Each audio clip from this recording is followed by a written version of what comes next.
না, টি-20 ক্যাপ্টেন্সিটা ছাড়ার পেছনে এটা একটা কারণ ছিল। আমি নিজে থেকেই ক্রিকেট বোর্ডকে জানিয়েছিলাম যে আমি আর করতে চাই না এই ফরম্যাটটা, কারণ আমার নিজের একটু ব্যাটিংটাতে সময় দিতে চাচ্ছিলাম, কারণ আমাদের এত খেলা হচ্ছে এখন, টেস্ট, ওয়ানডে, টি-20, সো নিজেকে সময় দেওয়াটা একটু ডিফিকাল্ট হচ্ছিল নিজের ব্যাটিং।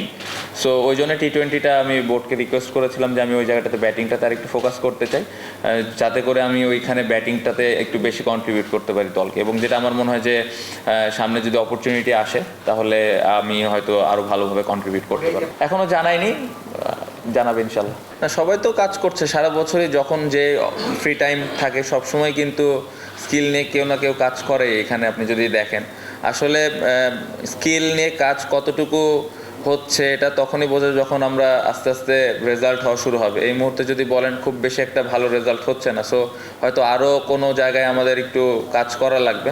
বাট হ্যাঁ, সবাই স্কিল নিয়ে ভালো কাজ করছে এবং যার যে জায়গায় ল্যাকিংস আছে এই জায়গাগুলো কীভাবে ইমপ্রুভ করা যায় এগুলো নিয়ে কাজ করছে। বাট দিন শেষে আসলে রেজাল্টটা খুবই ইম্পর্ট্যান্ট। যদি আমরা ভালো খেলতে পারি তাহলে আসলে সবার জন্য ভালো। না, ডেফিনেটলি আমার তো ওই বিশ্বাস অবশ্যই আছে। আমার টিমে যারা আছে সবাই ওই বিশ্বাস করে যে, কারণ গত বছর আমরা 4টা ম্যাচ জেতাতে আমাদের একটা বাড়তি কনফিডেন্স তো আছে, বিশেষ করে বাইরের মাঠে আমরা জিততে পেরেছি। শ্রীলঙ্কা অনেক স্ট্রং দল, আমরা সবাই জানি। বাট আমার মনে হয় যে আমরা যদি আমাদের ক্যাপাবিলিটি অনুযায়ী খেলতে পারি তাহলে এই টেস্ট সার্কেলটাও ভালোই শুরু হবে, আমি এটা বিশ্বাস করি। অবশ্যই আমার মনে হয়, আমি একটু আগে যেটা বললাম যে এরকমভাবে ওয়ার্ল্ড কাপ যদি চিন্তা করা হয় তাহলে খুবই ভালো। এবং আমার সাথে বোর্ডের যতটুকু এখনও পর্যন্ত কনভারসেশন হয়েছে তাদেরও চিন্তাভাবনা এরকমই, যাকেই দিবেন। সো অবশ্যই একটা ক্যাপ্টেনের জন্যে যদি লম্বা সময় পায় তাহলে ও আসলে ওইভাবে প্ল্যানটা করতে পারে, কাকে কোন সময় খেলাবে, কোন কন্ডিশনে কোন প্লেয়ার খেলবে।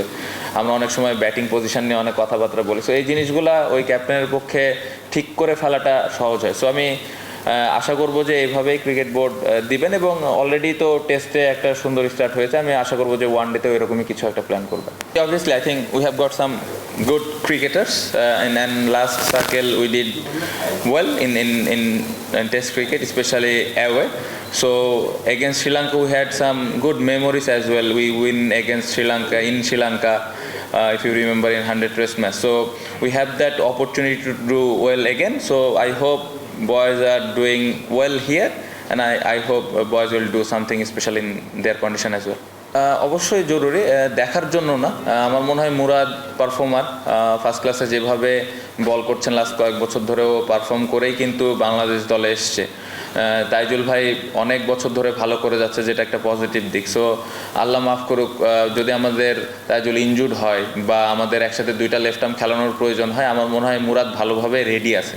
সো আমরা কন্ডিশনের ওপরে কন্ডিশনটা দেখে আসলে আমরা ডিসাইড করবো যে আমরা 2টা লেফট আর্ম খেলাবো না একটা খেলাবো। বাট আমার মনে হয় মুরাদ মেন্টালি রেডি আছে। যখনই অপরচুনিটি আসবে অবশ্যই মুরাদের খেলার সুযোগ আসবে। দল নিয়ে আমি খুবই খুশি। দলে আমি যেই প্লেয়ারগুলোকে চেয়েছিলাম ওই প্লেয়ারগুলোকে আমি 100% পেয়েছি। মানে অ্যাজ এ ক্যাপ্টেন হিসেবে দল নিয়ে আমি খুবই খুশি। এবং আপনি বললেন যে ওপেনারের বিকল্প নাই, যখন খেলাটা আসলে শুরু হবে তখনই আসলে বুঝতে পারবেন যে আসলে আমরা কি চিন্তা করে টিমটা বানিয়েছিলাম, এবং ওই বিষয়গুলো বুঝতে পারবেন যে আসলে টিমটাতে কেন হয়তো একটা ওপেনার কম। সো ওই কম্বিনেশনটা দেখলে তখন আসলে আরও ভালোভাবে বুঝতে সুবিধা হবে সবার পক্ষে। এবং টিমে যদি আপনি দেখেন 4টা পেস বোলার, 4টা স্পিনার আছে। সো আমাদের কিন্তু দুই দিকে ব্যালেন্স আছে, আসলে আমরা দুই ধরনের কম্বিনেশনে যেতে পারি ওই কন্ডিশনটা বুঝে। সো টিম নিয়ে আমি খুবই খুশি এবং ব্যালেন্স করার মতো টিম, স্পিন এবং পেস দুই ডিপার্টমেন্টেই। টেস্ট চ্যাম্পিয়নশিপে যেটা বললেন, গত বছর আমরা 7-এ শেষ করেছি। অবশ্যই তো লক্ষ্য থাকবে যে 4-5-6-এর মধ্যে যদি এবছর আমরা আসতে পারি তাহলে খুবই ভালো হয়। এবং উইনিং পার্সেন্টেজ গত বছর আই থিঙ্ক 45 এরকমই ছিল। সো এখান থেকে যদি একটু বাড়াতে পারে 50, 55, 60 হলে আমার মনে হয় যে অ্যাজ এ ক্যাপ্টেন হিসেবে ভালো একটা অ্যাচিভমেন্ট হবে আমার।